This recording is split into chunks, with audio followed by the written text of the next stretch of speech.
Assalamualaikum warahmatullahi wabarakatuh. Kami dari kelompok 3 akan mempresentasikan materi tentang kerangka teori dan hipotesa dalam penelitian hukum. Saya Winda Lestari, NIM 1219072. Saya Muhammad Fandi Aditya, NIM 1219079. Saya Muhammad Irfan Bahtiar, NIM 1219043. Saya Ardini Febriani, NIM 1219078. Saya Anissa Fitriani, NIM 1219056. Yang pertama, kerangka teori. Kerangka teori adalah identifikasi teori-teori yang dijadikan sebagai landasan berpikir untuk melaksanakan suatu penelitian, atau dengan kata lain untuk mendeskripsikan kerangka, referensi, atau teori yang digunakan untuk mengkaji permasalahan. Pada hakikatnya, memecahkan masalah adalah dengan menggunakan pengetahuan ilmiah sebagai dasar argumen dalam mengkaji persoalan agar kita mendapatkan jawaban yang dapat diandalkan. Dalam hal ini, kita mempergunakan teori-teori ilmiah sebagai alat bantu dalam memecahkan permasalahan. Fungsi kerangka teori yang pertama, memperjelas dan membatasi permasalahan yang diteliti. Yang kedua, memandu peneliti untuk memilih metode yang sesuai dengan permasalahan dan tujuan penelitian. Yang ketiga, memandu peneliti untuk menjawab rumusan masalah yang dinyatakan dalam bentuk hipotesis penelitian. Yang keempat, memandu peneliti untuk menyusun instrumen penelitian yang akan digunakan untuk pengumpulan data.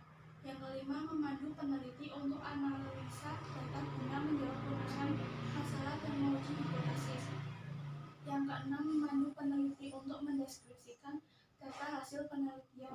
Yang ketujuh, memandu peneliti untuk membantu membuat kesimpulan dan saran.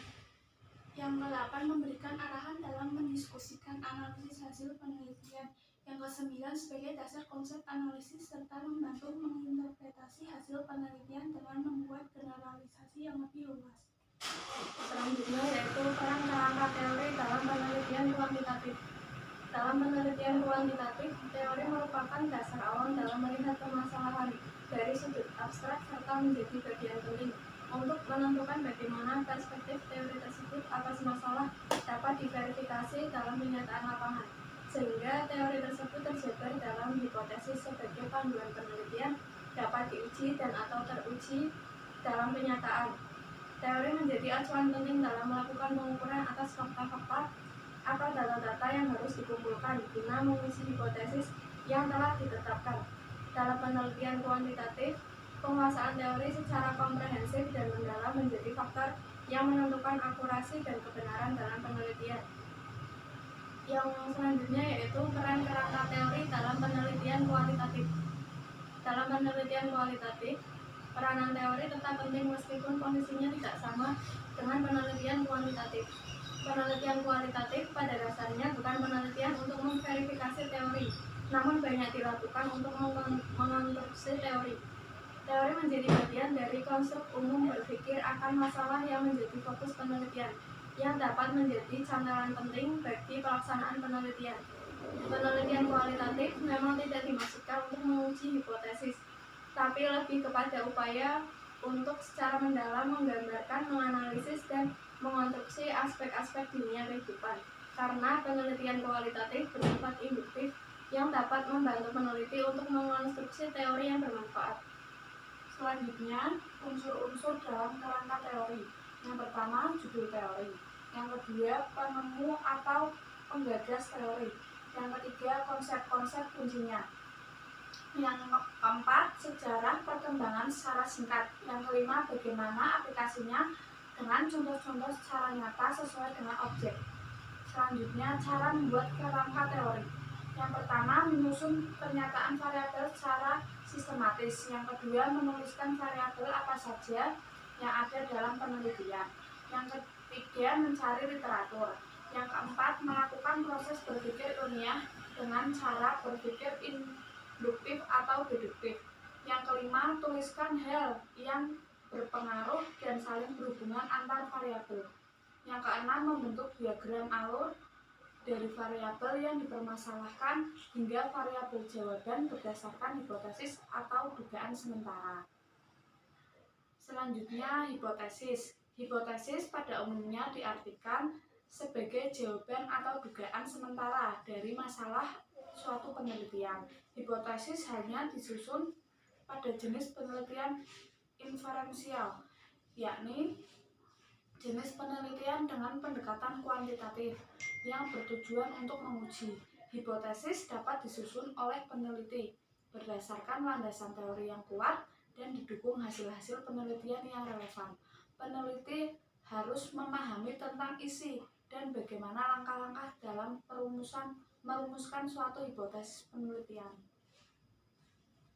Ciri-ciri rumusan hipotesis. Adapun beberapa ciri rumusan hipotesis yang harus dipenuhi oleh peneliti menurut Soesilo 2015 sebagai berikut. Hipotesis dinyatakan dalam kalimat pernyataan declarative statement, bukan kalimat tanya. Statement tersebut sebagai pandangan penelitian berdasarkan hasil kajian teori yang digunakan.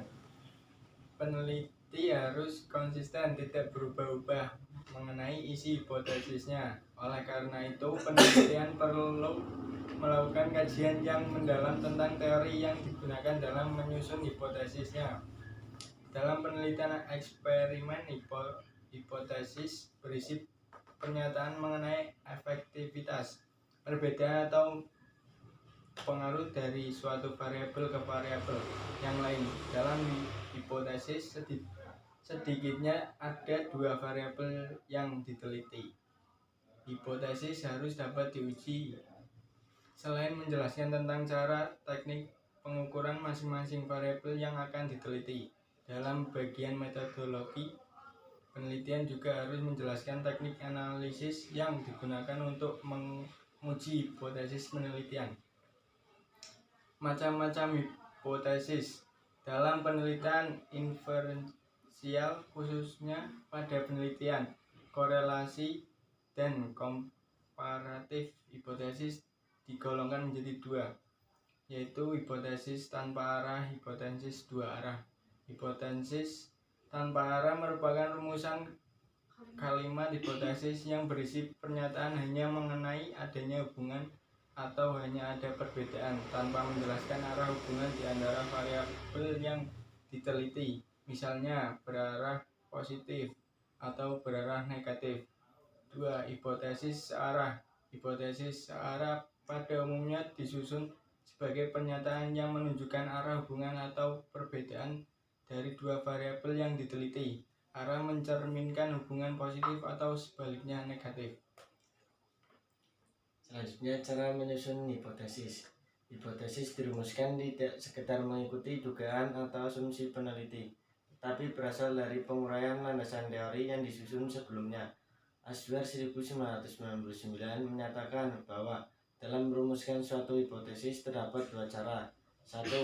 Cara pertama adalah dengan membaca dan menelah ulang, mereview teori atau konsep-konsep yang membahas mengenai variabel-variabel penelitian beserta hubungan dari variabel-variabel tersebut. Cara ini sering disebut sebagai proses berpikir deduktif. 2. Cara kedua adalah dengan membaca dan mereview hasil atau temuan-temuan penelitian terdahulu yang relevan dengan permasalahan penelitian. Hal ini yang disebut sebagai proses berpikir induktif. Setelah menelah teori-teori maupun temuan-temuan hasil penelitian, peneliti dapat merumuskan hipotesis penelitiannya. Hasil kajian dari maupun temuan hasil penelitian tersebut merupakan bekal landasan penting bagi peneliti dalam menyusun hipotesisnya. Oleh karena itu, pada umumnya hipotesis diletakkan setelah peneliti menelah teori, konsep maupun temuan hasil penelitian, yakni pada bagian akhir bab 2 dari suatu laporan penelitian. Hipotesis harus diuji kebenarannya melalui uji statistik dengan menggunakan teknik analisis yang tepat. Hipotesis yang telah disusun perlu dibuktikan kebenarannya dengan menggunakan teknik analisis statistik lanjut. Pemilihan teknik analisis statistik tersebut tergantung dari berbagai hal, yakni jenis penelitian, tujuan penelitian, dan jenis skala data pada masing-masing variabel. Pembuktian hipotesis. Dalam pembuktian atau pengujian hipotesis pada penelitian inferensial, termasuk penelitian eksperimen, selalu menggunakan dengan uji statistik. Diterima atau ditolaknya suatu hipotesis dikaji dari hasil skor signifikansinya. Jika skor signifikansi yang diperoleh lebih dari 0,050, maka hipotesis penelitian tersebut tidak signifikan alias ditolak. Penelitian inferensial selalu disandarkan pada keputusan statistik yang tidak dapat ditopang oleh taraf kepercayaan mutlak 100%. Dalam penelitian inferensial, peneliti selalu menggunakan probabilitas atau peluang, yakni adanya peluang kesalahan dalam menolak atau menerima hipotesis.